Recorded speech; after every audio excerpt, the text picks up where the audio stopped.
The tires crunched over red Oklahoma gravel as Caleb Miller's old Ford pickup rolled to a slow stop. Dust clung to the windshield like smoke. The boy in the passenger seat had fallen asleep with a crayon still clutched in his hand, a green streak half-finished on the back of a gas station receipt. Caleb reached over and gently slid the crayon from Eli's fingers. The boy stirred but didn't wake. Outside, the wind pressed dry grass into a slow bow toward the west. The sun was falling behind the horizon, like it was trying to hide from something. Caleb looked out the windshield at the gate bent rusted and barely upright on its hinges. A length of sagging barbed wire looped through the middle like a half-hearted security measure. Behind it stretched 130 acres of dying pasture, scattered cedar trees, and a house he hadn't seen except in photos. His house now. Or so he thought. He stepped out of the truck boots, hitting the dirt hard, and walked slowly to the gate. The key the auction clerk gave him was still cold in his pocket. The paperwork had closed that morning.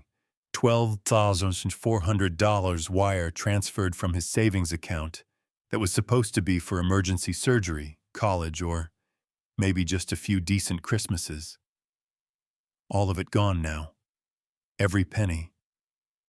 But it was land, and land meant roots. Roots meant peace. He fumbled with the lock and slid the key in. The gate creaked open half a foot. That's when the engines roared behind him. He spun around, heart lunging up into his throat. 3 black Chevy trucks emerged from the tree line at the end of the dirt road, lined up like they'd rehearsed it. They didn't rush. They rolled forward, slow, steady, precise engines growling low like hunting dogs. Headlights flared to life, bleaching the dust into gold. Caleb stepped instinctively in front of the pickup, shielding the driver's side door. Eli was still asleep inside. The truck stopped about 30 yards from the gate. The engines idled. Nobody got out. Nobody got. Caleb narrowed his eyes. No license plates. Not even dealer tags. Just tinted windows and chrome grills that gleamed with the last of the day's light. Whoever they weren't lost.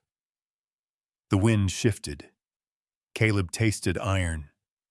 His pulse kicked into a rhythm he hadn't felt since the night he held Marie's hand, as the machines around her beeped for the last time.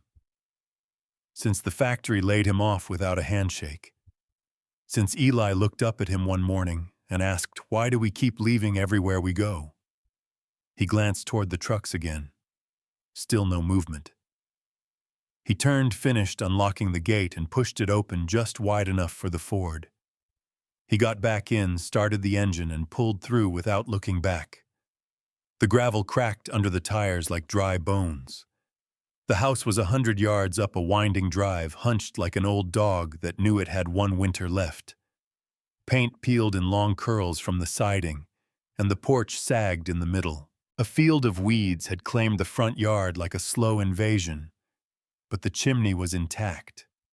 The roof looked solid, and there were no foreclosure notices nailed to the door. As he killed the engine, Eli finally stirred awake. "Are we here?" he mumbled, rubbing his eyes.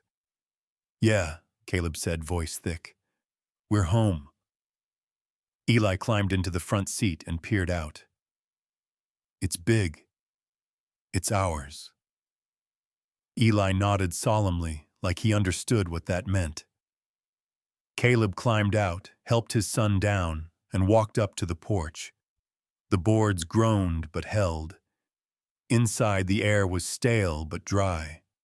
A light switch clicked, but nothing happened. He didn't expect power yet.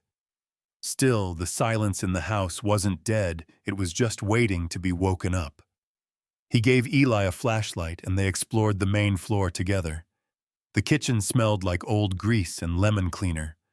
One drawer still held some silverware. Upstairs, they found 2 bedrooms, both empty, except for a stained mattress and a pile of hangers in the closet. One door was locked. Caleb made a note to check it later. By the time they brought in the sleeping bags and the cooler, the sun had disappeared entirely, and the trucks were still there. Caleb stepped out onto the porch and stared back down the road. 3 pairs of headlights, still running, still watching. The gate stood open behind them now. "Don't like the look of that," he muttered. Inside, Eli had curled up with a blanket and a copy of The Very Hungry Caterpillar. Caleb crouched beside him and tucked it tighter around his shoulders. Back on the porch, the air felt like it was holding its breath. He took out his phone. 1 bar. Just enough. He dialed the sheriff's office. Voicemail. He left a message calm but clear.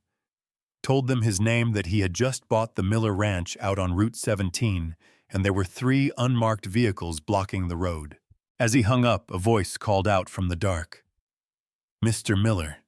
It echoed across the field. A man stepped out from the lead truck. Gray suit, tie, polished boots. He walked toward the gate with his hands in his pockets. Caleb didn't move, didn't speak. The man smiled. It didn't reach his eyes. "That land doesn't feel empty, does it?" the man said casually. "Feels like it's been waiting for something." Caleb said nothing. "Maybe it's been waiting for you," the man added. "Maybe that's why we're here." The silence between them stretched. Finally, the man stopped at the gate. Didn't cross it. Just stood there watching. "My name's Marshall Crane," he said. "I represent interests that misunderstood your presence here. We'd like to fix that misunderstanding. Preferably tonight." Caleb's grip tightened on the railing. "I have a son inside. You want to talk, come back tomorrow. In daylight." Crane tilted his head. "I think it'd be better for everyone if we handled this now. Quietly. No need for legal noise." He pulled something from his jacket. A thick envelope. Held it up. Caleb didn't look at it. Not interested. Crane's smile thinned. "That's unfortunate." He slid the envelope back into his coat. Then he turned and walked back to the trucks. No threats. No yelling. Just silence. But Caleb knew what this was. It wasn't a warning. It was a test. And the real threat hadn't arrived yet. "You're not rich enough to say no to this deal, Mr. Miller." That was the first thing Marshall Crane said the next morning, standing at the same gate now bathed in morning haze instead of sunset. Caleb squinted into the light boots planted in the gravel. The man hadn't come alone this time.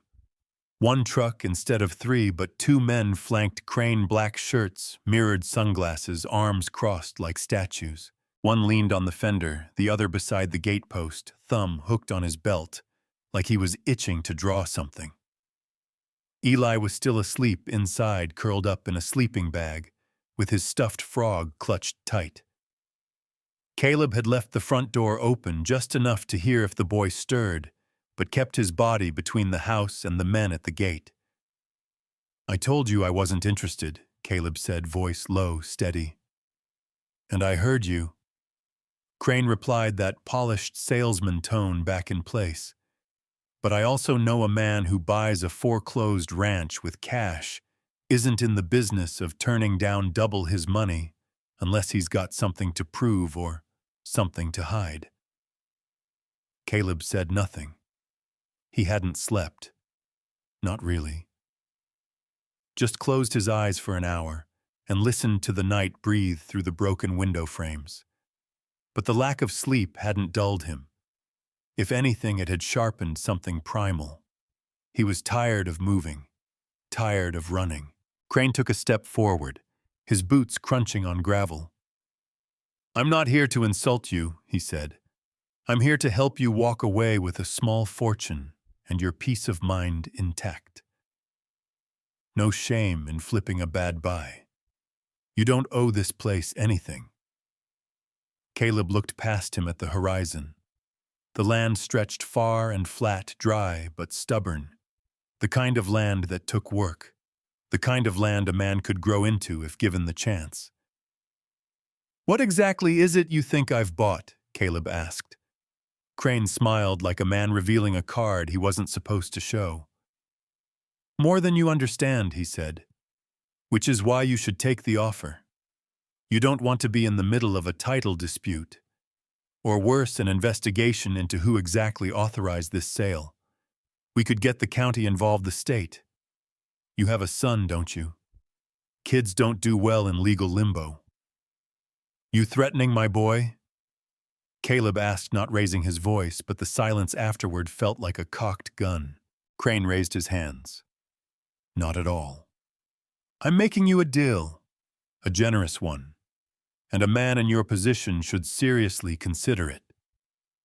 He reached into his coat again and produced the envelope. The same one. This time he opened it. Hundreds. A thick stack. Caleb had seen stacks like that at pawn shops during payoffs at the oil fields in courtrooms when settlements were slid across tables. He knew exactly what this was. A buyout. A hush payment. A distraction. "I won't ask twice," Crane said, calm, like he was asking someone to pass the salt. "You sign a simple withdrawal request at the county office before noon. The paperwork gets shredded before it hits the system. The property goes back to auction, and you walk out with more than most people make in 2 years. Caleb stared at the money, at the way Crane held it like a man offering communion. But the real answer sat behind him, inside that weathered house, on a plaid sleeping bag, dreaming of frogs and cartoons. Caleb stepped forward, slowly leaned in just enough to drop his voice. "I didn't come here for a flip. I came here because this was supposed to be the end of the road. I'm done moving. I'm done folding." Crane's eyes narrowed, but his smile didn't falter. Caleb continued, "You want the land file, whatever paperwork you want. We'll settle it like folks do at the courthouse." Crane exhaled through his nose. "You don't understand the position you're in." "No," Caleb said, stepping back toward the gate. "I don't think you understand mine." Crane stared at him, calculating. Then, without a word, he closed the envelope and tucked it back inside his coat. He nodded to one of the men. They walked back to the truck. Crane followed last, pausing at the open door. "You're going to regret this," he said, softer now. "You're not rich enough to say no to this deal, Mr. Miller." "I'm not rich," Caleb replied, "but I ain't stupid either." The truck pulled away in a cloud of red dust. Caleb stood there long after they were gone, hand resting on the gate. His throat was dry, but his heartbeat was steady. He walked back up the gravel path and into the house. Eli was awake, rubbing his eyes and sitting cross-legged on the floor. "Who was that?" he asked. "Just somebody who doesn't like that we're here." "Are we staying?" Eli asked. Caleb knelt down and pulled the boy close. "Yeah, buddy," he said. "We're staying." By mid-afternoon, Caleb had begun pulling boards from the barn. The place needed everything: roofing, siding, a new support beam, but he needed something to work on. Something that reminded him he still had hands and a back strong enough to build again. When he stepped inside the barn, the air shifted. Something was off. A corner of the dirt floor had been dug up. Not deep, but deliberate, as if someone had started searching and got interrupted. He looked closer. The earth was loose, the shovel marks fresh. He hadn't done it. Someone had already been here. He followed the disturbed trail behind a stack of broken pallets and found an old tool cabinet door hanging ajar. Inside, nothing but cobwebs and a few rusted wrenches. But taped to the inside of the door, barely holding on, was a yellowing envelope. No stamp, no address. Just one word: surveys. He pulled it down and opened it. Inside, a letter from the Oklahoma Department of Environmental Quality, dated 2 years ago. It referenced preliminary findings of subsurface gas pockets and potential conflict of interest with private acquisition efforts. It named a survey firm Draywood Resource Consultants. Draywood. He said it out loud. Crane had never said who he worked for, but now Caleb had a name. He folded the letter carefully, slipped it into his back pocket, and walked out into the sunlight. The same trucks weren't parked at the gate anymore, but the gate was chained. Heavy, thick, with a padlock he hadn't put there. The real pressure wasn't in the money. It wasn't even in the threats. It was in the quiet move, locking a man out of his own land while smiling to his face. They thought they'd boxed him in. But Caleb Miller had spent years being boxed in by grief, by debt, by life itself. And now, for the first time in years, he had something worth protecting. He turned, walked back inside, and grabbed the map he'd printed from the county website. There had to be another way in. Another path through the fence line. He traced the boundary with his finger. Tomorrow he would follow the fence line out past the old ravine. He wasn't leaving. He was going deeper. They didn't come to talk, they came to erase. Caleb whispered the words to himself as he stood in the kitchen doorway, staring out the back window at the fading orange line where the sun had just dropped behind the trees. The gate was chained again. He had cut the lock that morning, tossed the severed links into the weeds, and made it back from town with groceries, water jugs, and a basic generator in the bed of his truck. But now, just hours later, the lock was back. Thicker, cleaner. This one wasn't rusted or found in a shed somewhere. It was new, bought, planned. Whoever had done it had waited for him to go inside. They didn't knock, didn't leave a note, just sealed him in again. He backed away from the window and killed the light on the lantern. Darkness wrapped the room instantly. His heart ticked against his ribs like it was trying to count seconds. Eli was asleep again, this time upstairs, tucked into a sleeping bag laid across an old mattress they'd dragged in from one of the side rooms. The boy had asked earlier why people were messing with their gate. Caleb had lied, said someone probably thought the place was still empty. But that wasn't the truth. He knew it. They knew he was here, and now they were trying to make him feel like he wasn't welcome. Or worse, like he didn't exist. Caleb opened the drawer where he kept the only thing that ever made him feel like he still had control, a flashlight, a folding knife, and the worn-out cig he hadn't fired since before Marie died.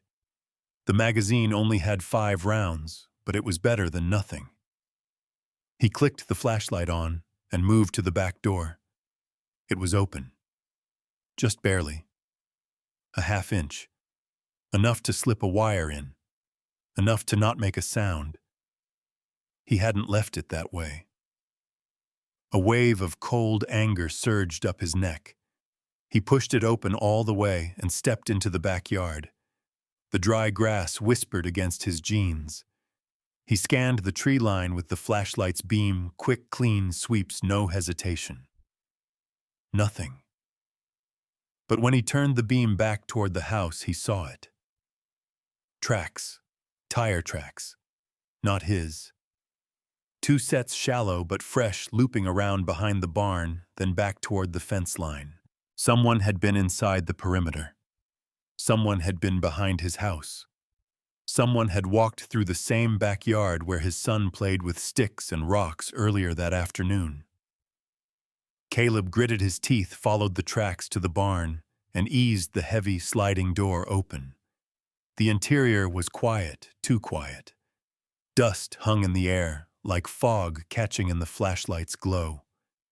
He stepped inside slowly, boot heels silent against the packed dirt. The barn had no windows, just one sliver of moonlight bleeding through a broken board near the rafters.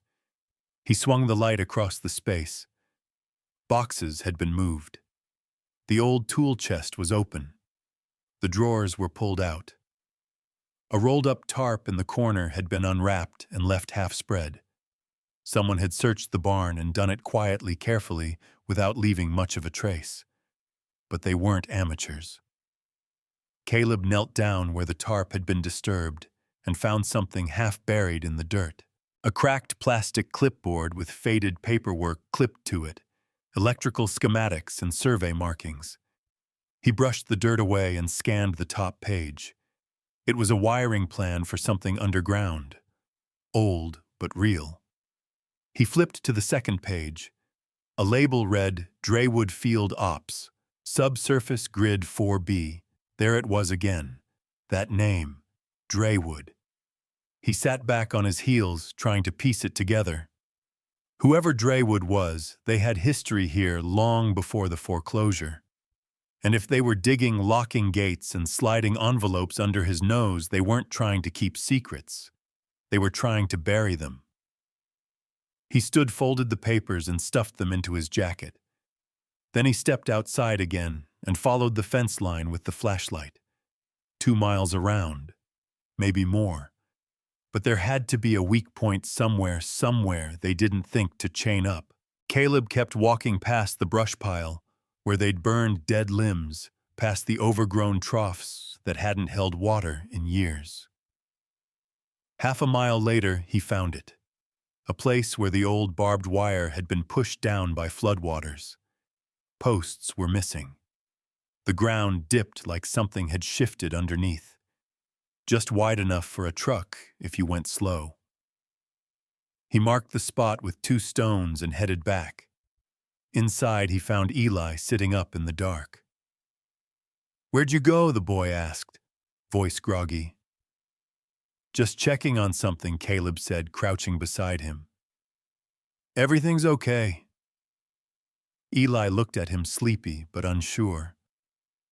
"Are we safe here, Dad?" Caleb didn't answer right away.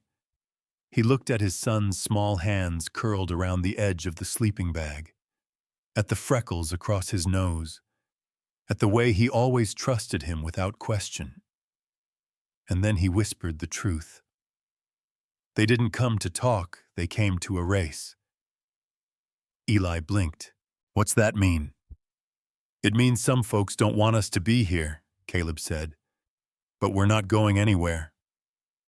He kissed his son's head, tucked him back in, and stayed by the mattress until he fell asleep again. The next morning, Caleb drove the truck to the gap in the fence. He slipped through without issue, cutting back toward the main road behind the tree line, steering around the soft washout where the soil dipped like a trap. It took 10 minutes, but he made it out. By noon, he was in the town of Redstone, parked outside a diner with a breakfast special painted on the window and a fly buzzing against the glass. He sat at the counter, sipped bitter coffee, and stared at the clipboard in his lap. He didn't know how deep the hole went, but he knew one thing: he couldn't dig alone. As he folded the papers back into his coat, a voice behind him spoke. "You Caleb Miller." He turned. A woman stood there, sharp eyes behind black-rimmed glasses, notebook in one hand, worn backpack slung over her shoulder. "Name's Jamie," she said. "Jamie Nguyen.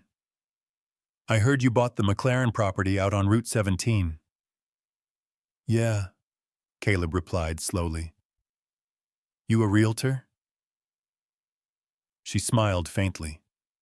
"No. I'm a reporter." They weren't trying to stop a rancher. They were trying to bury a secret. Jamie Nguyen said it without flinching, eyes fixed on the document Caleb had just placed on the diner table between them.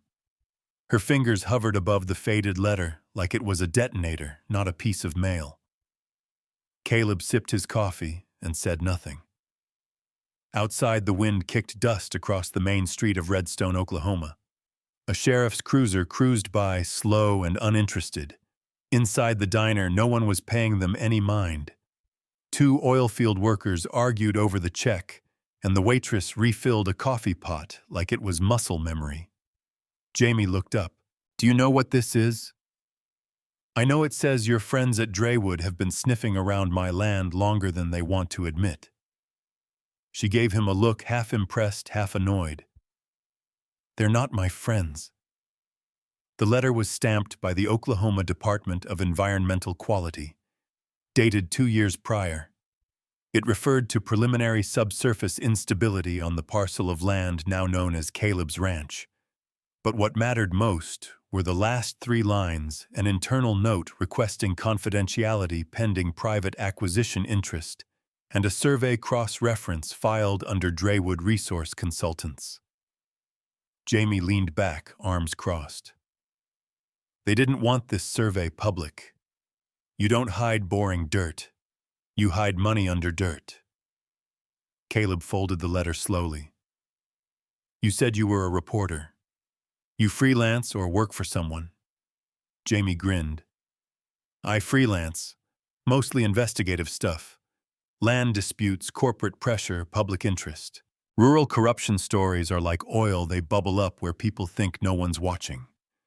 Well, Caleb said someone's watching out on Route 17. She raised an eyebrow.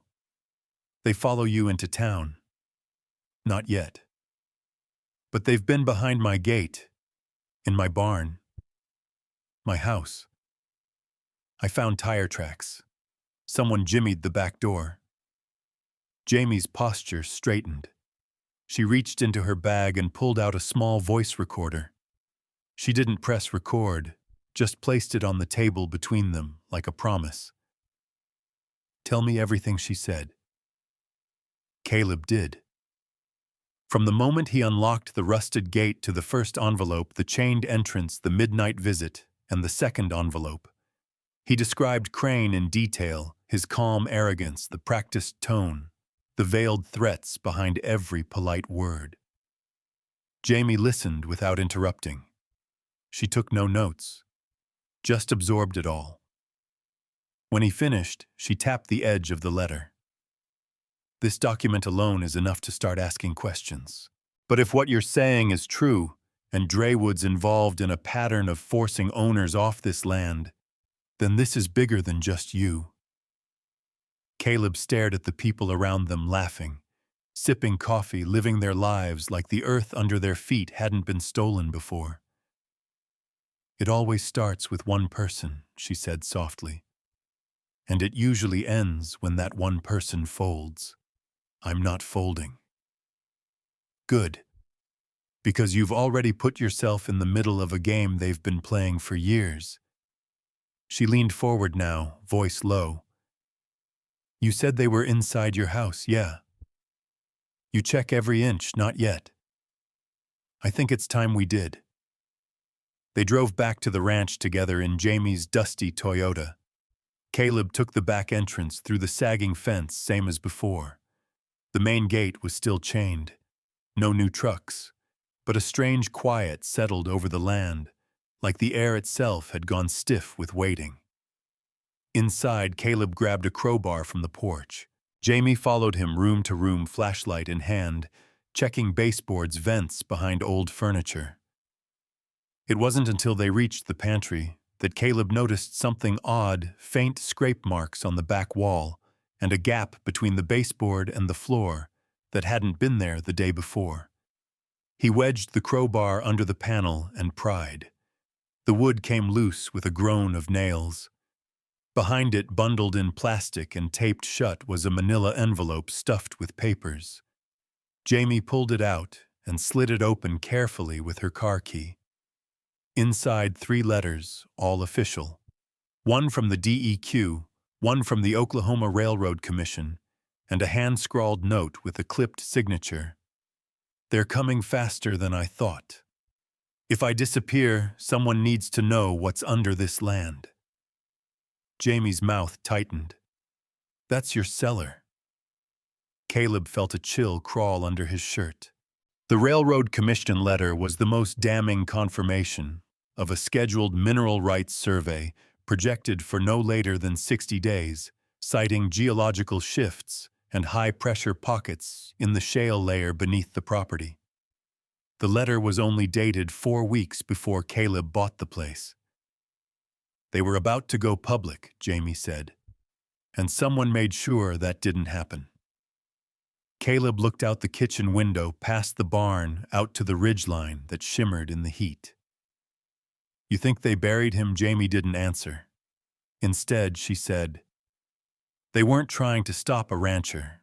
They were trying to bury a secret. That night, Caleb didn't sleep. He sat on the porch with a flashlight, a thermos of bad coffee, and the cig in his lap. Jamie camped out in the barn with her recorder and a camera she'd pulled from her bag. Rule 1, she'd said, if they're scared of light, you bring light. If they're scared of attention, you bring a damn spotlight. By 3 a.m., nothing had moved. But just before dawn, Caleb spotted it. A single pair of headlights stopped at the end of the road. No movement. No horn. Just parked there like a warning. And then gone. Like a ghost retreating before daylight. In the morning, Jamie had a plan.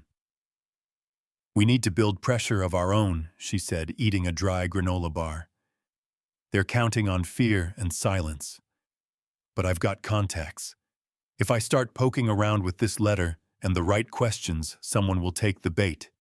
You really think they'll talk to a reporter? They won't, she said, but they'll react. And that's when we find out how deep this goes. Caleb looked down at the letters again. The Railroad Commission survey was due in less than 2 months. If Crane and his people knew that they'd stop at nothing to push him off before then. You're gonna need help, he said. So are you. She pulled out a name from her notebook and passed it across the table. Roscoe Delaney, she said. Used to work deep drilling rigs. Retired out here. Word is he knew the land before Draywood started sniffing around. Where do I find him? She smirked. He finds you. Caleb tucked the documents into a lockbox and buried it beneath the floorboards. Whatever was coming next, he knew this much. He wasn't just defending a ranch anymore. He was defending the truth. And truth had a way of turning into a war. That land hums, Caleb. You just haven't heard it yet. Roscoe Delaney's voice was deep gravelly, like it had spent too many years chewing tobacco and shouting over drilling rigs. His hands were stained with oil that no soap would ever wash out, and his eyes, pale blue, sharp as glass, didn't miss much, not even under the brim of the faded co-op ball cap he wore like armor. Caleb hadn't even made it halfway up the dirt path to Roz's cabin when the man had stepped out onto the porch, rifle in one hand, cigarette in the other. I heard you were coming before you left town, Roz had said. Now, an hour later, they were sitting on overturned buckets behind the shed facing the north ridge of Caleb's land, with a stack of old topographic maps spread between them on the ground. Jamie had put them in touch. She was still in Redstone chasing down a lead at the county recorder's office, but she'd sent a single text this morning. Roz knows the ground. Listen. Caleb had followed that advice. And now Roz was talking about how the land hummed. What do you mean it hums? Caleb asked. Roz tapped the center of one of the maps with a chipped fingernail. Back in '94, I worked a horizontal well site right off your property line. We thought it was a dry run, but the instruments told a different story. You ever feel static in the back of your teeth? That's pressure building underground. You stand in the right spot when the wind dies down and the birds shut up, you'll hear it. You're saying there's gas under my land. I'm saying there's something worth hiding under your land. And Draywood ain't the type to play dumb about resources. They've known for years. Roz leaned forward, pulling a metal thermos from behind his chair. He poured 2 caps of black coffee thick as tar and handed one to Caleb. They came to me first, Roz said. Wanted to lease my eastern field. Offered stupid money. But I'd already heard what they did to the Connors family 2 counties over. Shut off their water supply, filed fake liens, claimed there were zoning violations, scared them right off their land. By the time they left, the only thing standing was a rotted barn and a foreclosure notice. Caleb clenched his jaw. Same thing they're trying to do to me. They've perfected the art of erasing folks without laying a finger on them. Your story's not the first, son, just the most recent. He pulled a file folder from the crate beside him and handed it over. Inside were photos, survey teams with Draywood logos on their trucks, maps with test drill points, copies of filed permits under different LLC names. Caleb flipped through them slowly, each page tightening the knot in his gut. They change names every quarter, Rose said. Keeps anyone from tracking ownership. But I've followed the paper trail for years. Why keep all this? Why not go public? I tried, Roz said. Nobody listened. By the time I showed the files to a reporter in Tulsa, she'd already been bought. Article got pulled. Job disappeared.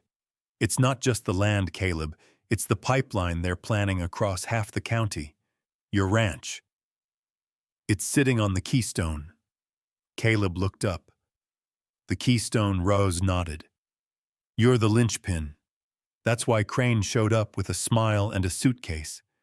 They want you gone before the Railroad Commission finishes that survey. They've got 8 weeks tops, Caleb said. Maybe less. Roz stared at him hard. Then you better move faster than them. The old man stood and walked to a rusted cabinet nailed to the back wall of the shed. From it he pulled a yellowed blueprint rolled tight with rubber bands so dry they cracked apart as he peeled them off. This, Ross said, spreading it across the lid of an old freezer, is from the original mineral rights claim filed back in 1971, before Draywood even existed. Shows pressure pockets under your northern slope. That's what they're after. Caleb stared at the faded ink, trying to make sense of the lines and measurements. I'm a builder, not a geologist, he said. But I can tell when someone's digging under me. That's all you need to know. And here's the real kicker. Roz flipped the blueprint over. On the back in pencil was a name, Denton McLaren. Caleb's heart skipped. That's the guy I bought the ranch from, he said quietly. Bingo. McLaren wasn't broke. He was hunted. Ross lit another cigarette and stared at the smoke curling in the air. They ran him out, fast, filed a dozen liens in his name, claimed unpaid taxes, zoning violations, toxic waste violations that were never proven. By the time he realized what was happening, the auction was scheduled and the county clerk had been fed a script. Caleb clenched his fists. Where is he now? Ross exhaled slow. Last I heard, he was living out of a car in Tulsa. Nobody's heard from him in months. Silence fell between them. Only the wind and the distant caw of crows broke it. Caleb looked at the map one last time. You still have friends in town, people who owe me favors, sure. Why, I'm gonna need a copy of everything. The blueprint, the mineral claim, photos, all of it. Roz nodded. I can make that happen. Caleb turned, heart pounding. They think I'm some poor bastard looking to flip land and get lucky. They don't know I'm already backed into a corner. Ross gave him a small, crooked smile. Sometimes the most dangerous man in the fight is the one with nothing left to lose. Caleb paused before climbing into his truck. Roz. How do I know who I can trust? Roz tossed the cigarette into the dirt, grinding it with his boot. You can't, he said. But if you feel the land hum beneath your feet, you'll know you're standing in the right place. Back at the ranch, Caleb found Jamie waiting on the porch with her camera bag and a fire in her eyes. I got something, she said before he could speak. He handed her the folder. So do I. They sat at the kitchen table, piecing it all together like detectives in a murder case. A survey here, a forced sale there. Crane at the center of it all with Draywood pulling the strings. Jamie pulled out a notepad and started mapping connections. "They're building a corridor," she muttered. "Landowners disappearing. Leases being bought by silent partners. They're playing chess, and no one's even aware there's a board." Caleb leaned over the table. "They'll know now." That night, Caleb unrolled the sleeping bag beside Eli, who was fast asleep under the glow of a battery-powered lamp. Jamie sat by the door, reviewing her recordings. As the wind picked up outside and the ranch settled into darkness, Caleb whispered the words Roz had told him quietly, reverently. "That land hums. You just haven't heard it yet." He listened. And this time he thought maybe he could. Sometimes truth needs a little gasoline to burn its way out. Jamie said it while pulling her press badge out of a glove box that hadn't seen daylight in 6 months. It was laminated, creased in one corner, and slightly sun-faded, but it still carried the name of a newspaper that once gave her hell for publishing a story about pipeline sabotage in West Texas. She'd quit the week after they buried the article. Now standing next to her Toyota outside the Redstone County Records office, she clipped it to her collar like a battle flag. Caleb watched her from the passenger seat, arms folded, jaw tight. His hands still smelled like diesel from topping off the generator back at the ranch. Neither of them had said much during the drive. Not because they were short on words, but because there were too many to say at once. Jamie locked eyes with him before stepping out. "Keep the engine running. If I don't come out in 20 minutes, something's wrong." "What do you expect them to do, slam a filing cabinet on your arm?" She gave him a small smirk. "No. But I've had records mysteriously misplaced before. Happens all the time when people with money get nervous." Caleb nodded, gripping the steering wheel as she walked inside. The records office looked like every other government building in a dying town. Dusty blinds, bad tile, and fluorescent lights that flickered with a kind of bureaucratic indifference. Jamie moved through the security gate without so much as a glance. She walked straight to the property archives, past a secretary wearing a "Jesus is my boss" pin and a stack of church bulletins on her desk. The clerk was a lanky man in his 50s with hair that hadn't decided what color to commit to. "Help you?" he asked, barely lifting his eyes. "I'm looking for the historical land use files for Section 14, Township 9, Range 3, Jamie said smoothly. "Specifically, anything connected to a Denton McLaren or the Draywood Resource Group." The man blinked, then frowned. "That's restricted." Jamie tilted her head. "Since when?" "Since last quarter. Protective hold filed by private counsel." She smiled without showing her teeth.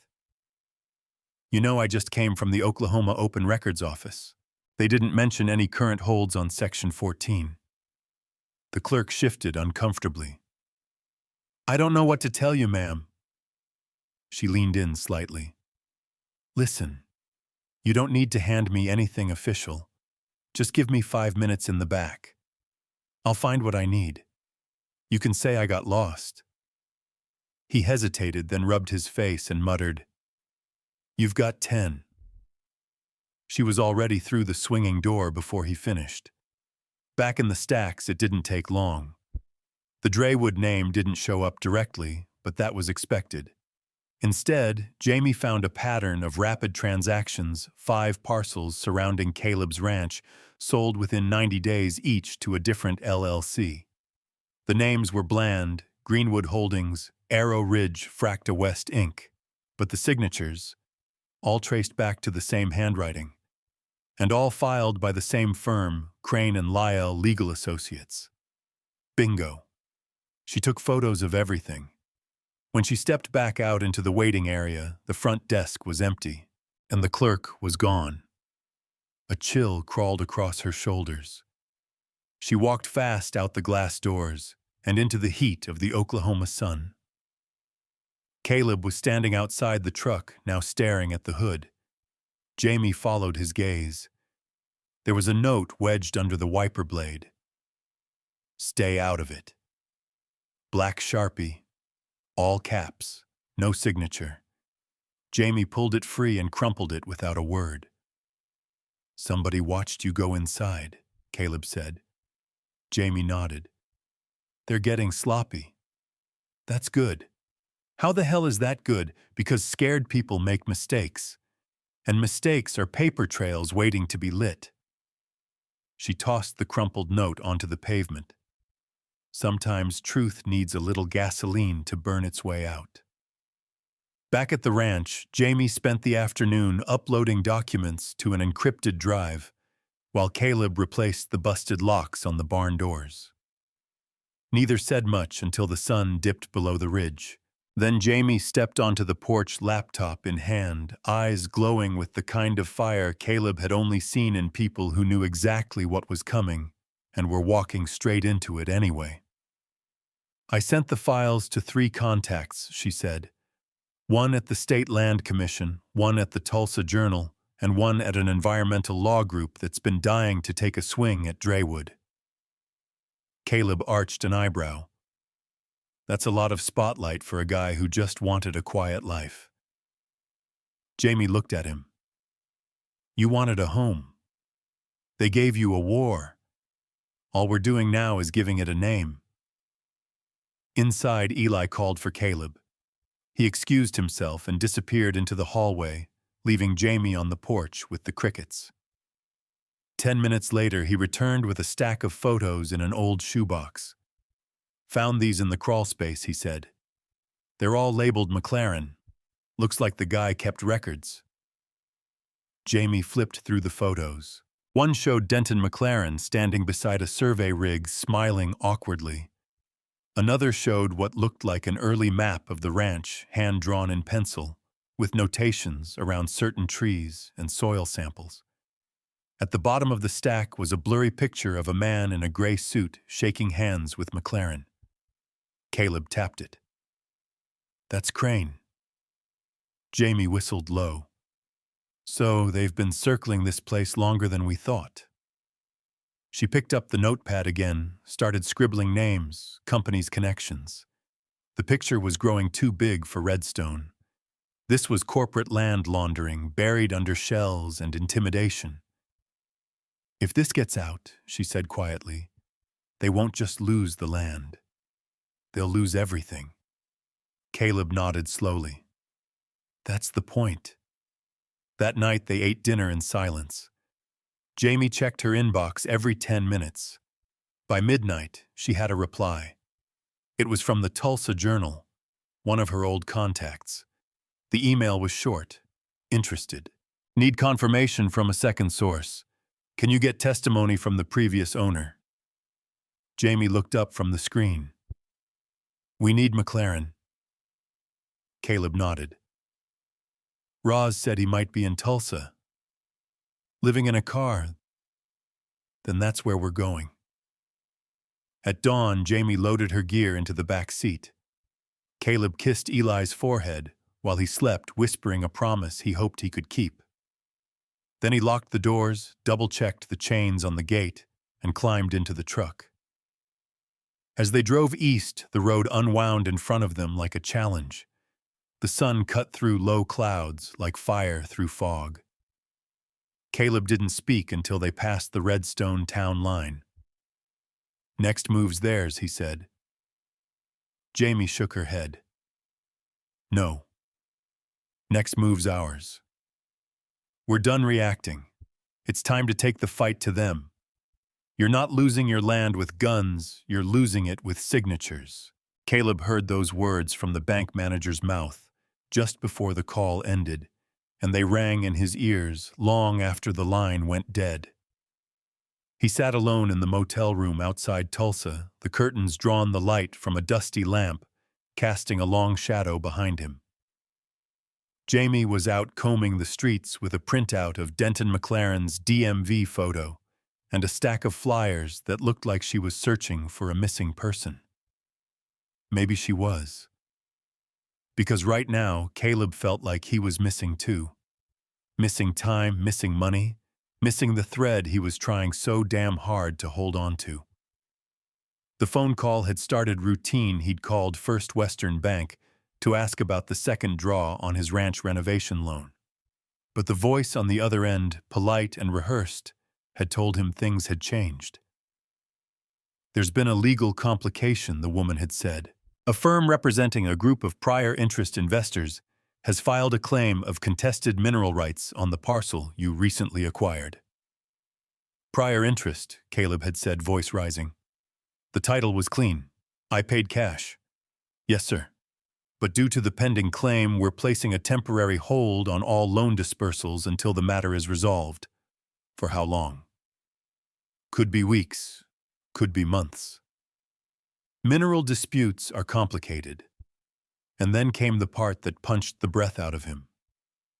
"If the legal ambiguity continues, we may be required to accelerate the repayment term of your original loan to protect the bank's investment." That's when he'd heard it, the knife wrapped in policy. You're not losing your land with guns. You're losing it with signatures. Crane's threat hadn't been loud. It had been surgical. The chains on the gate and the envelope of cash, those were theater. This was the real weapon, a paper noose tightening around his neck, while men in suits smiled and called it procedure. Caleb stood and paced the room, rubbing his temples. He thought about Eli asleep at Rose's house for safety. About the old barn, the locked files, the survey letters, the half-buried evidence stacked in Jamie's laptop. None of it mattered if he couldn't keep the land long enough to make the truth mean something. There was a knock at the door. 3 short taps. "Jamie." She stepped inside, shoulders slumped, eyes tired but alert. No luck on McLaren. Nobody at the shelters recognized him. The guy might be sleeping in his car, or worse. Caleb nodded but said nothing. "What happened?" she asked. He told her, word for word. When he finished, she didn't look surprised, just angry. "Crane's pulling strings at the bank. That claim isn't real. It's a scare tactic." "Yeah, well, it's working." Jamie pulled off her jacket and dropped into the chair. "Then we need to stop letting him write the narrative. You said Roz had those blueprints, the ones with McLaren's name on them, back at the ranch." She nodded. "We bring those forward, publicly. Pair them with the mineral survey letter and the land purchase timeline. We make the bank afraid of liability, not uncertainty." "You really think they'll back down?" Jamie looked him dead in the eye. "Banks don't mind risk, but they hate headlines." She pulled out her laptop, fingers already typing. "I'll draft a press brief. We'll send it to every media outlet with a stake in energy politics." Caleb turned to the window, pulled back the curtain just enough to see the empty parking lot. "You ever feel like we're kicking at a wall that's not going to budge?" "No," she said without hesitation. "Because walls crack. That's how light gets in." He almost smiled. Almost. But before he could say another word, Jamie's phone buzzed. She picked it up, scanned the screen, and cursed under her breath. "What unknown number just sent me this?" She turned the screen toward him. A photo. The front porch of Caleb's ranch house. A man's boot mid-step. A piece of Eli's stuffed frog toy left in the dirt. Another message followed, "You're out of time." Caleb's heart seized. "Eli, he's with Roz." "Safe," Jamie said quickly. "I texted Roz an hour ago. They're on lockdown, but this is Crane saying he can reach us anywhere." Caleb grabbed his coat. "We're going back." Jamie blocked the door. "Not yet. Not without leverage. I'm not leaving my kid there. I'm not saying we do. I'm saying we go in with eyes open and backup. Who's going to back us up out there?" She took a breath. "The sheriff." Caleb froze. "You think he's clean? I think he's old school. I think he doesn't like rich outsiders screwing with locals." And I think if we show up with everything we've got, documents, photos, the timeline, he'll do what the law won't. Caleb nodded slowly, the fight returning to his posture. Then we go tomorrow. The next morning, they packed before sunrise. Jamie uploaded all the files to a secure cloud folder, emailed copies to 3 journalists and 2 attorneys she trusted, and left instructions with a friend in Tulsa if she didn't check in by 8 p.m., publish everything. Insurance. By 9:00 a.m., they were back on the road to Redstone. The sky was iron-gray clouds sitting low like they were eavesdropping. As they approached the gate, Caleb slowed the truck. It was chained again. But this time, a small sign was zip-tied to the bars. Private security entry, prohibited pending legal review. Caleb laughed under his breath. They just make up the rules as they go, don't they? Jamie snapped a photo. More evidence. They turned around and headed for the sheriff's office in town. Sheriff Tom Martinez met them on the front steps. Graying mustache boots older than most cars and eyes that didn't flinch. "Y'all better have a damn good reason for dragging me into this circus," he said. Jamie opened the folder. Caleb looked the man straight in the face. "We do. The past never disappears. Caleb, it just gets buried shallow." Sheriff Tom Martinez muttered the words as he flipped through the folder Jamie had laid out across his desk. His eyes scanned each document, land surveys, mineral rights memos, property transfer timelines, and that damning photo of Crane shaking hands with Denton McLaren. He didn't say much at first, but Caleb could see it in the way the old man's jaw tensed every time a new page landed in front of him. Jamie sat across from the sheriff, her laptop open, cursor blinking beside a half-written sentence. Caleb stood near the door, arms crossed, legs stiff from tension. Outside the sheriff's office, Redstone moved slow as ever, kids riding bikes past the courthouse, a dog asleep in the sun on the sidewalk. No one out there knew that someone was trying to steal half the land beneath their feet. Martinez finally leaned back and exhaled through his nose like a man who'd just remembered something unpleasant he'd been trying to forget. "Crane's name's come across my desk before," he said. "Always through a proxy, never on the paperwork. But he's been operating in this county since before I got re-elected last term." "You ever stop him?" Caleb asked. "You ever try tying a snake to a fence post?" Martinez replied. "He slithers out, finds another hole." He tapped the photo with his index finger. "But this is something. It's more than something Jamie said. It's the thread. You pull hard enough, the whole rug unravels. You've got a pattern of fraudulent filings, land pressure tactics, and shell companies, all pointing to a coordinated campaign to push owners off valuable land. And your ranch," Martinez said, turning to Caleb, "just happens to be in the middle of it all." Caleb nodded. "They've already got the bank involved, trying to choke me out with paperwork." Martinez grunted. "That sounds like Crane. He doesn't break in. He erodes you." Jamie clicked on a folder in her laptop and turned the screen to face the sheriff. "This is a record of 5 parcels surrounding Caleb's ranch, all sold under distress. Same buyers, different LLCs. Different names, but all linked back to Crane's law firm. Denton McLaren tried to warn someone," Caleb said, "but no one listened." Martinez stared at the screen for a long moment.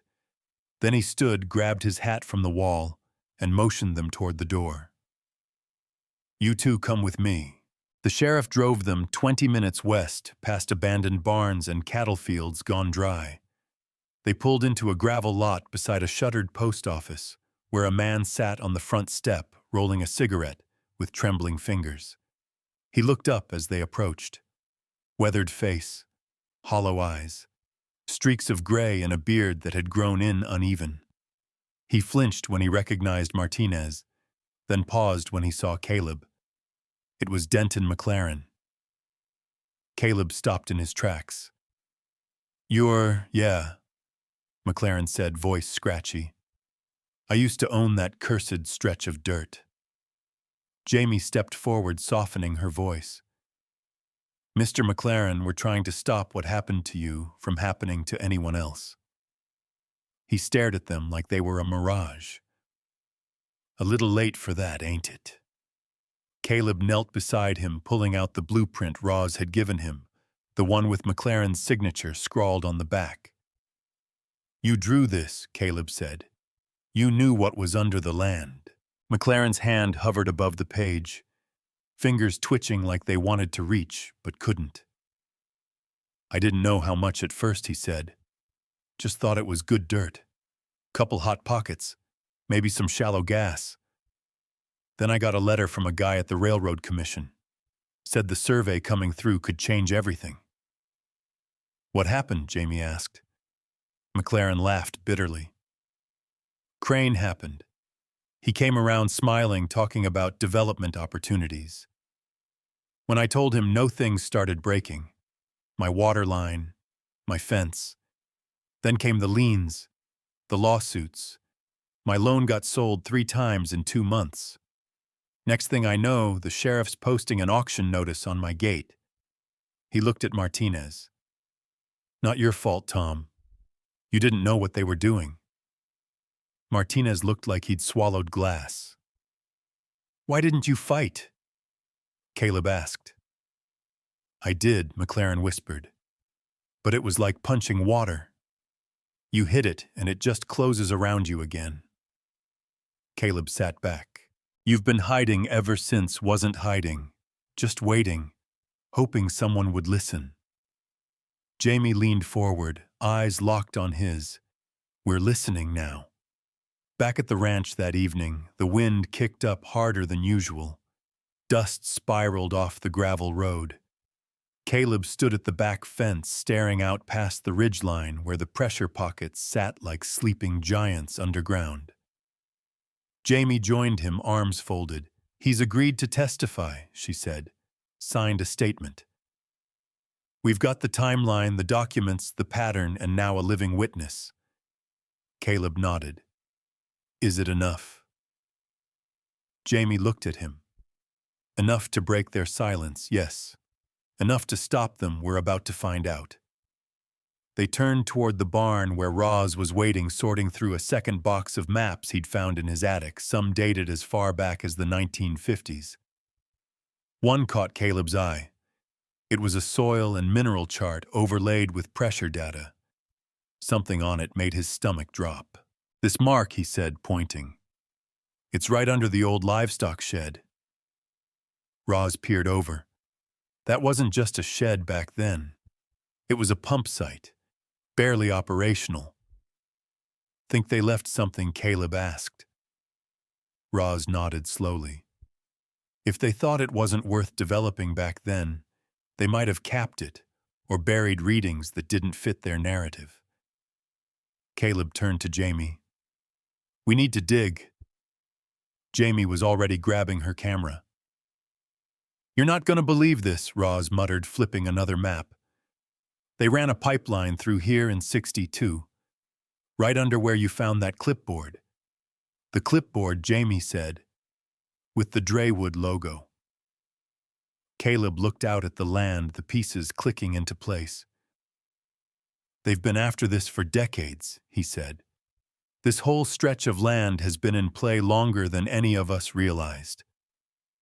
Jamie raised her camera, snapping photos of the maps, the old pump site, everything. The past never disappears, Caleb, she said. It just gets buried shallow. Caleb took one last look at the old charts. Then we'd better start digging it up. The gate broke at exactly 6:42 a.m. 1 second it was still rusted, chained shut, rattling quietly in the morning wind, and the next it was on the ground, snapped clean at the hinges like it had been waiting its whole life to fall. Caleb had been sipping black coffee on the porch, boots resting on the rail, when he heard the crunch of tires. A second later, the heavy thunk of steel on dirt. He stood fast, grabbed his rifle not to shoot, just to carry, and walked down the steps without saying a word. Jamie followed close behind, phone already recording in one hand, jacket thrown hastily over her pajamas. Roz was 10 paces behind them, hat-tilted eyes squinting toward the road. 3 black trucks, same ones as before, except this time no one stayed inside them. 6 men stepped out, spread in a half-moon near the broken gate. They weren't in uniforms, but they wore matching earpieces and dark tactical vests. At the center of the formation was Crane, button-down shirt, tailored coat, calm as ever. Caleb didn't stop walking until he was 10 feet from the fallen gate. "Morning, Crane," he said, keeping his voice even. "You always do your break-ins before breakfast." Crane gave a humorless smile. "You left me no choice, Mr. Wyatt. You've forced our hand. You could have used the phone. We did, multiple times. You didn't listen." Jamie stepped up beside Caleb. "You tried intimidation, sabotage, bribery. Then you tampered with property records and bank documents. Now you're breaking and entering.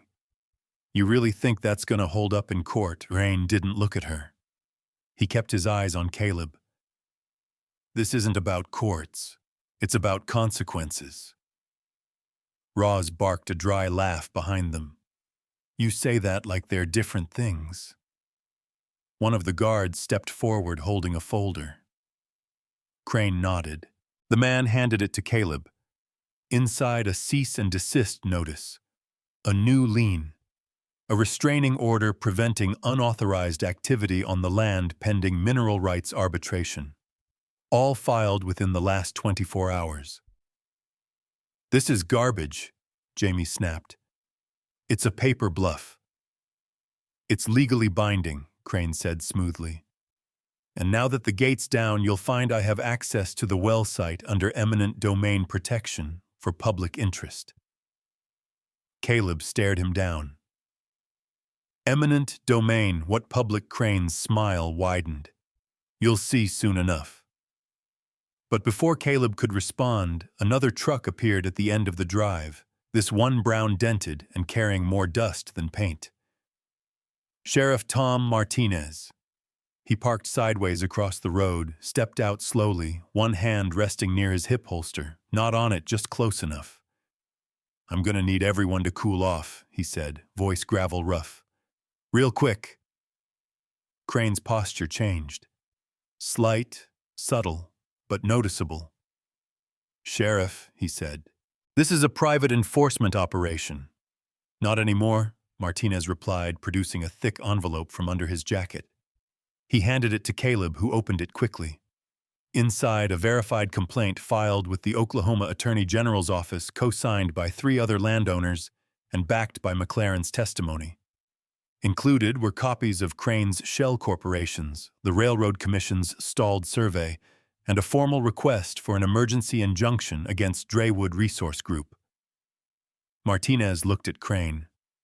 "You move one more piece of equipment onto this property, and I swear to God I'll have your trucks impounded and your men in holding before you can call your lawyer." Crane didn't flinch. "You're out of your jurisdiction, Sheriff." "No, son," Martinez said. "This is my jurisdiction, and you just lost yours." Caleb felt a wave of tension ripple out like a storm passing, but he didn't relax, because Crane didn't back down. Not really. He just adjusted his coat, gave a small nod to his men, and turned. Before stepping into his truck, he said almost conversationally, "You may win today, Mr. Wyatt, but you won't win the war. This land's been marked for decades. You're a blip, a delay, not a stop sign." And then he was gone. The trucks backed out in slow unison, crunching over the gravel, their tires spitting dust into the early light. Caleb stood in the silence that followed, breathing deep. Roz walked past him, and picked up the broken gate, shaking his head. Told you the metal was tired.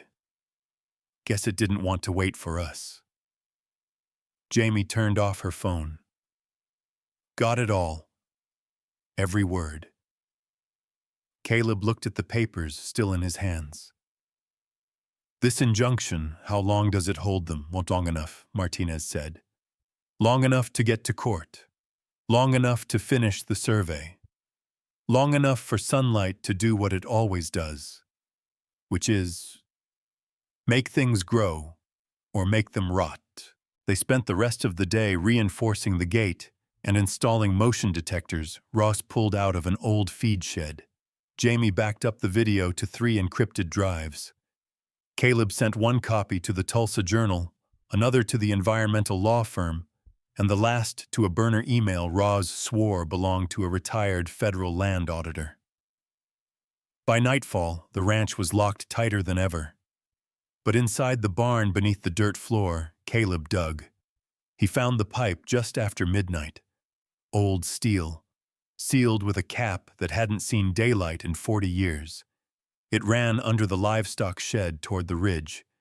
Jamie filmed everything date-stamped, GPS-tagged. Proof. Roz crouched beside it, running a gloved hand across the rusted surface. This is what they don't want found, he muttered. Proof they tapped this land before the legal filings, before they filed mineral claims, before they even owned the right to drill. Why bury it? Caleb asked. Because it didn't fit the timeline, Jamie said. They needed a blank slate. But this shows intent. This shows fraud. Caleb sat back on his heels. He wasn't tired anymore. Not scared. Not outmatched. For the first time since he'd bought the ranch, he felt something different. Prepared. Roz looked at him. You know they're gonna hit back hard, right? This isn't their endgame. This is just their first loss. Caleb nodded slowly. Then let's make it the first of many. As the wind swept over the fields and the stars blinked wide above them, Jamie walked up beside Caleb. Everything you've done, it's holding, she said. Cranes rattled. The sheriff's on board. The press is watching now. Caleb looked out past the ridge. They came for this land like it was nothing, like no one would push back. Jamie touched his arm. But you did. Caleb didn't answer right away. Then he said, the gate breaks first. But it's not the only thing that can fall. Some fires don't destroy Caleb, they define. The smoke hit first thin, acrid, drifting in through the northern tree line just after dusk. Caleb noticed it when he stepped out to check the generator behind the barn. The air, once sharp with the scent of hay and dust, now reeked of something chemical-burnt plastic oil, maybe accelerant. Something wasn't right. He dropped the wrench, heart jumping, and ran toward the hill past the livestock pens. The ridge where they'd found the buried pipeline the night before glowed faintly red. Not from the sun, from flame, a line of fire, set deliberately, moving too fast, too clean. Controlled chaos. Crane. Caleb didn't hesitate. He sprinted back toward the house, yelling as he ran. Fire, get up. Everyone out. Jamie burst through the front door seconds later, still in jeans and socks, cradling her laptop against her chest. Roz followed with Eli in his arms, already wrapped in a blanket. The wind was shifting hard now, blowing smoke toward the house in thick waves. Jamie coughed, eyes watering. Where the hell is it coming from? Caleb pointed past the barn. North slope. They lit the ridge. It's heading for the pump site and the feed stores. Roz didn't ask questions. He handed Eli to Jamie and ran for the barn. Caleb grabbed the garden hose, knowing it wouldn't be enough, and aimed it toward the edge of the field, soaking the dirt in a wide circle. Embers began dropping like silent meteors onto the dry grass. Behind him, Jamie screamed, "The files! The backups!" "They're on the cloud!" he shouted back. "Save yourselves!" But she didn't move. She dashed into the truck, threw her laptop and gear into the back seat, then turned toward the barn. Inside, Rose was already rolling out a rusted old fire pump, the kind meant for grass fires in dry seasons.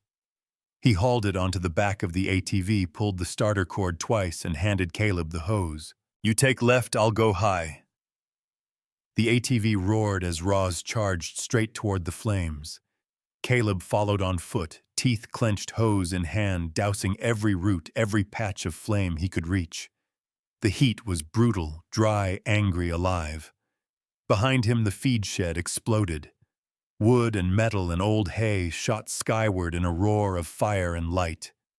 Jamie dropped to the ground, shielding Eli with her body.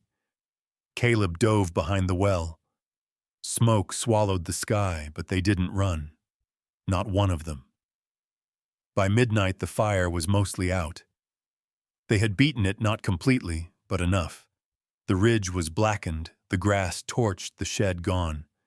The barn survived. Barely. Roz had 2 burns across his forearm. Caleb's knuckles were raw. Jamie's eyes were red from smoke and grief and fury. Eli slept through the worst of it, safe in the back seat of the truck, wrapped in Roz's coat. The sheriff showed up with 2 deputies an hour later, said there'd been multiple calls about a blaze near County Line Road.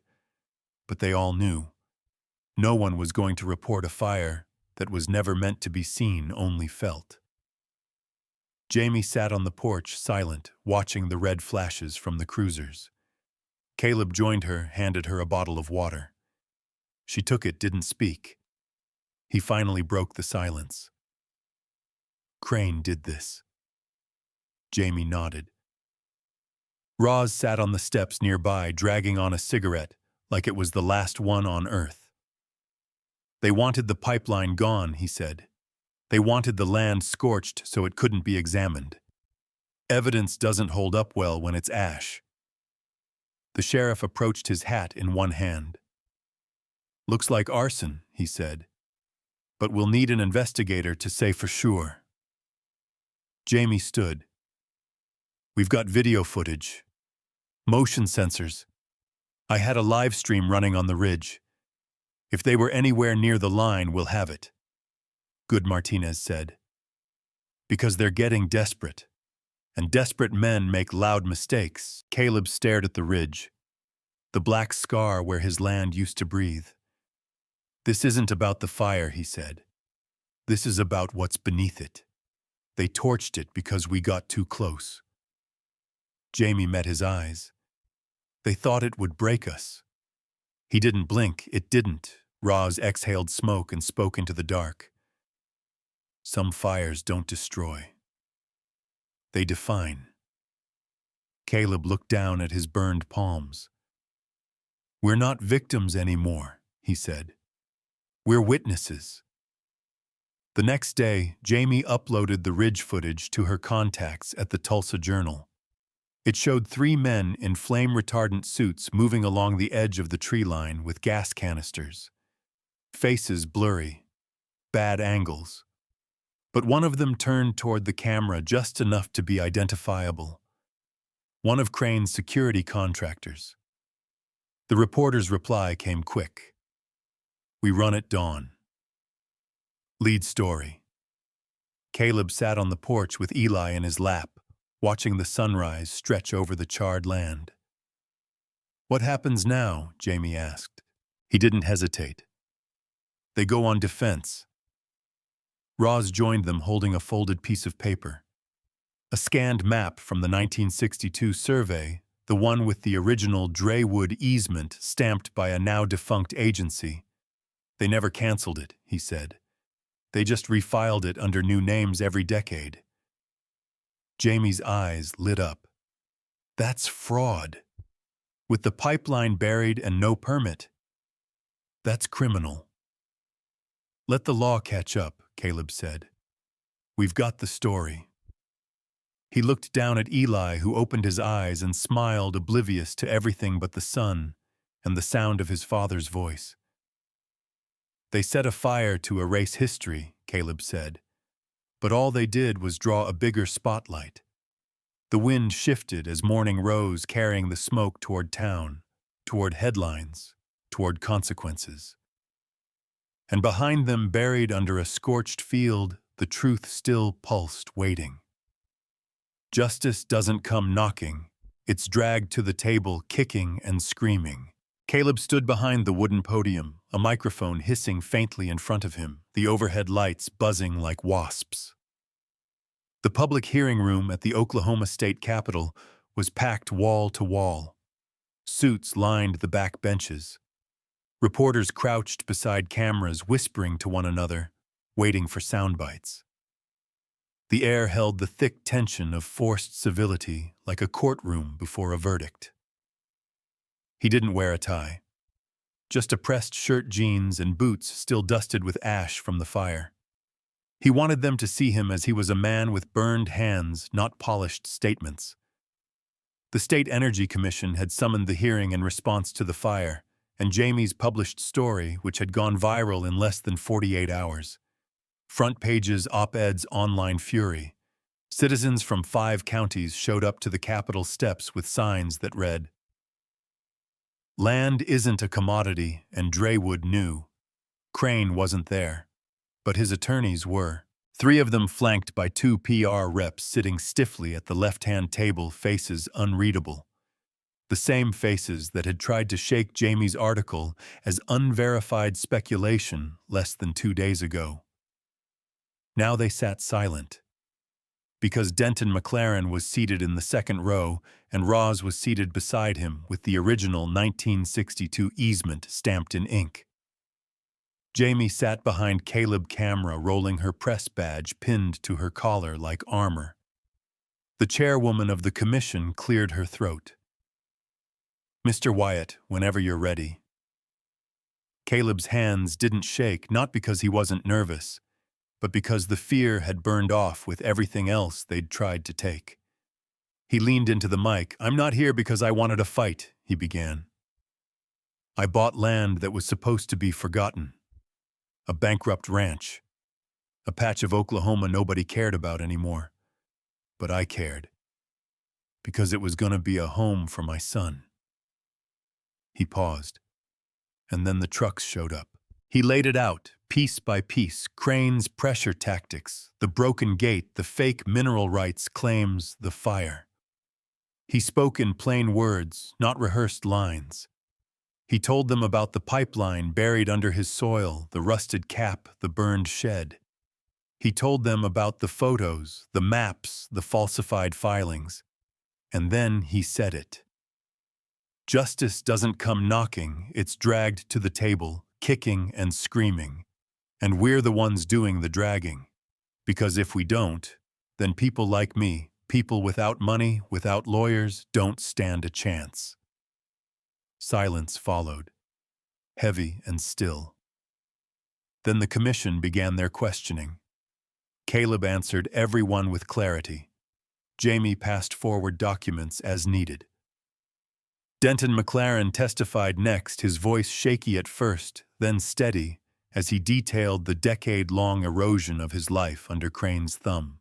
When it was time for Crane's legal team to respond, they danced around terms like alleged misunderstanding and unfortunate incident. They presented technicalities, cited outdated statutes, claimed no knowledge of their subcontractors' actions during the fire. But the tide had turned. You could feel it in the room. After 4 hours, the hearing adjourned. No decision was made on the spot. The commission said they needed 72 hours to deliberate. But the crowd already knew. This wasn't just about Redstone anymore. It was about precedent. Outside the Capitol, reporters swarmed. Jamie stood with Caleb and Eli near the rotunda steps facing a sea of microphones. One journalist asked, "Do you think today's testimony will change anything?" Caleb looked down at his son, then back at the cameras. It already has. Later that evening, they gathered in a small restaurant tucked into an alley near downtown. It was quiet. No press. No flashbulbs. Just Roz Denton, Jamie Caleb, and Eli, who sat on Jamie's lap, munching French fries like nothing in the world had ever gone wrong. Roz lifted his glass. To dragging justice by its heels. They laughed, clinked glasses. Denton leaned in, voice lower. "Y'all know he's not done right," Crane Caleb asked. McLaren nodded. "He's got deeper pockets than God. He'll shift the company name fold and reopen under something new. Maybe not here, but somewhere else." Jamie exhaled slowly. "Then we make it impossible for him to hide. We keep the spotlight hot." "I want to go national," she added, eyes burning with conviction. "We've got more than enough to pitch a federal investigation now." Caleb nodded, jaw tight. "I'm in. Whatever it takes." The fire hadn't broken them. It had forged them. 3 days later, the commission announced its findings. Draywood's mineral claims were suspended pending federal review. The easement was declared fraudulent. The fire investigation was being turned over to the Attorney General's office, and Crane's lead contractor had been formally indicted for environmental destruction and conspiracy to commit arson. Caleb received a letter in the mail. An apology from the bank. The lien was lifted. The land was free. But something else came with it. An envelope with no return address. Inside a single photo, the ranch viewed from the ridge taken at sunset. And a note. "You won the battle. You've made enemies who don't forget." Caleb burned it in the fireplace that night. Then he tucked Eli into bed, stood on the porch, and stared out at the blackened ridge slowly healing into green. Jamie joined him, arms crossed. "Crane's still out there," she said. "Let him be," Caleb replied. "He can move on, start over." And if he doesn't, Caleb didn't look away from the horizon. "Then we'll remind him what it feels like to lose something worth keeping." The wind carried a different kind of silence now. A year had passed since the fire, since the hearing, since Crane had vanished like smoke through legal cracks and corporate rebranding. But the land still stood. The ridge had grown over with fresh prairie grass flecked with wild sunflowers and the occasional rusted relic from the past. Old pipes, fragments of fencing, forgotten tools unearthed by time and rain. Caleb walked the fence line slowly, boots soft in the dirt, his boy running ahead of him with a stick, pretending it was a sword. Eli laughed when he found a turtle near the stream and called back to his dad like he'd discovered treasure. "Don't touch it," Caleb called. "Might be grumpy." The boy giggled and moved on. At the top of the ridge where the fire had burned hottest, the soil had turned rich again. Jamie called it poetic. Roz called it science. Caleb didn't name it at all. He just built something there. A bench, out of salvaged wood from the barn, sanded smooth, bolted to the rock. Nothing fancy.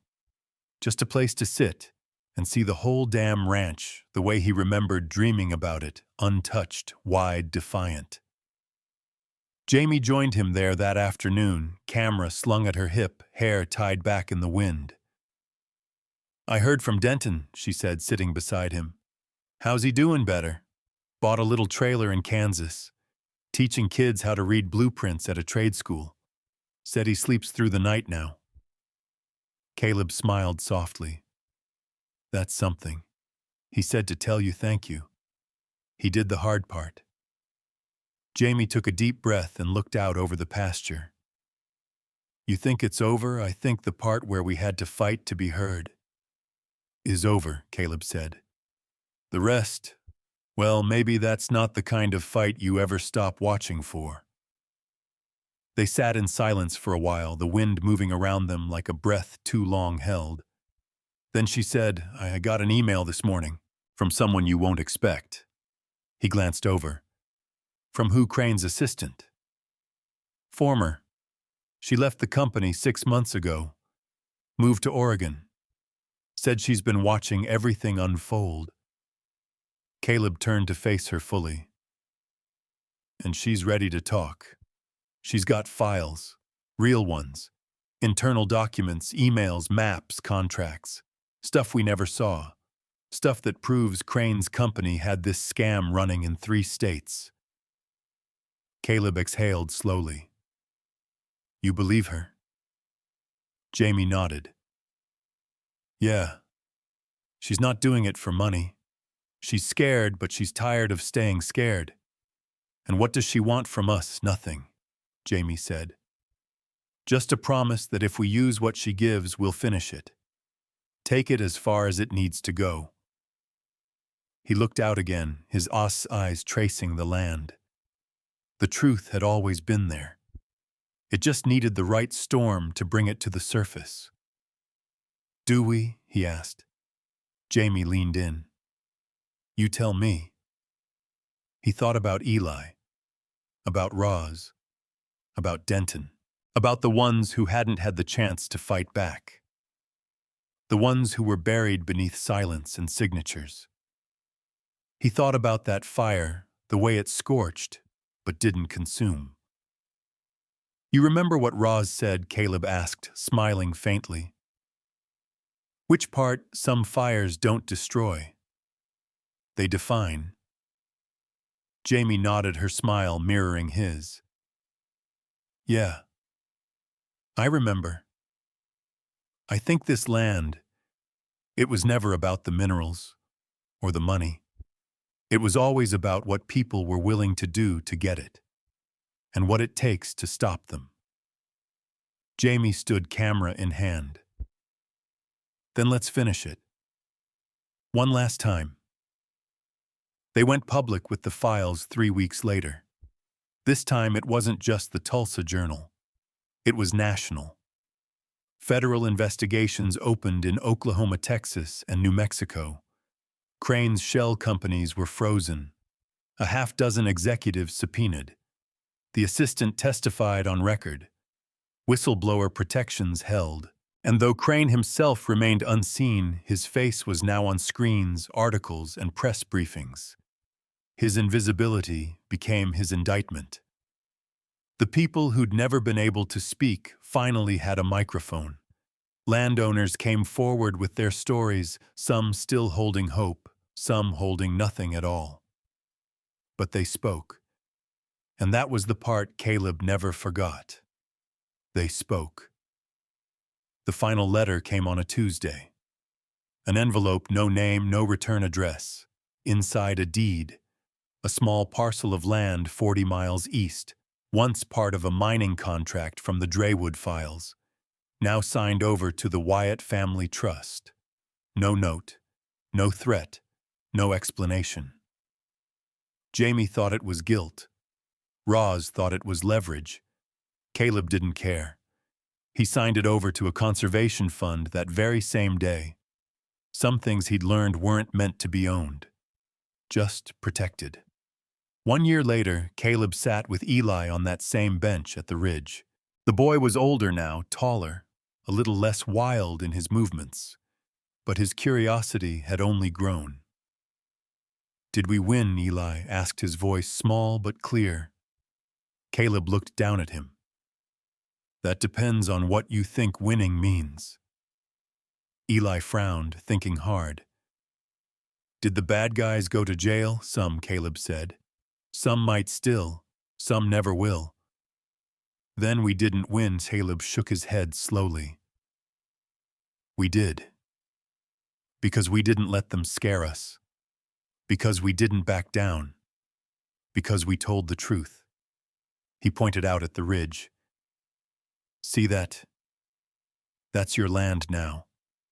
You'll take care of it someday. Eli squinted. Even the burned part. Especially the burned part. The boy smiled.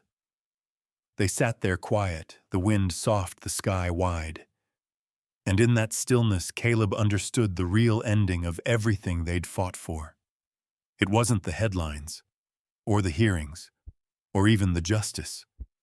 It was this, a place where truth could breathe again, where a boy could grow up not asking who owned the land, but what it needed to live. The deep roots weren't in the soil, they were in them, and they were never going anywhere.